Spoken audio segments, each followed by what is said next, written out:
در عمق شب تاریکی محض صدای نور بود، سکوت محض. آسمان گویای همه چی بود، زود به زود هی شب میشه زود. روایت از حسرت بود، دلیل فکرم حرسم بود.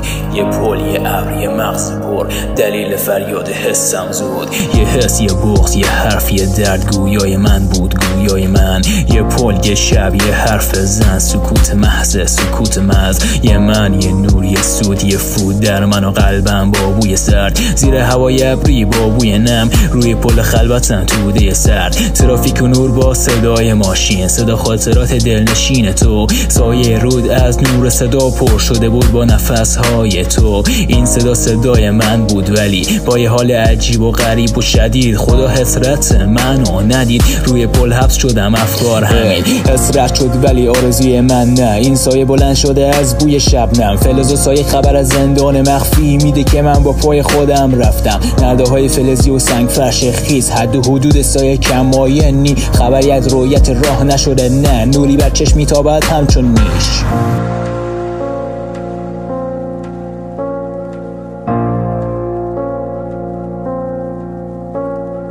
نقطه روشن در شهر تاریک، نشانی از امید در دلت داری. بگو به من که هنوز رو به راهی، واقعیتی بود که با آن دست نرسید. یه شهر مرده ولی ارواح بیدار، دلهای بیتاب سربارن اینجا. افکار اینجا فرق داشت با همه، تنهایی تو هرکی غمخواری بیجا کرده که گفته پیش منم هستم. نه کسی نموند جز سایه خیش، سایه مونده بود گفت خب منم رفتم. تو اینجا موندی با چشمان خیس، اینجا منم در این شهر خواب آلود، دقیقا همون جایی که جستی و رفتی. اینجا منم با یه سایه بلند نشستم زیر چراغ نفتی. نشستم بنشین بنگر بگم، نسیم ملایم بردر و پیکر می نوازد گویه منم هستم در این شهر تاریک بی صدا هی رفت. اینجا منم با دست خون آلود، ترک قلبم گشته وخیم، میگوید به من خون آلود. گرمم گشته گذار خورد نسیم، من گم شدم در شهر افکارم، بین اقوامم گم شدم بین حرفام. من گم شدم در شهر خودم و همه دردام. گذشت و رفت ولی حق من این نبود، درست رفت ولی غروب این نبود.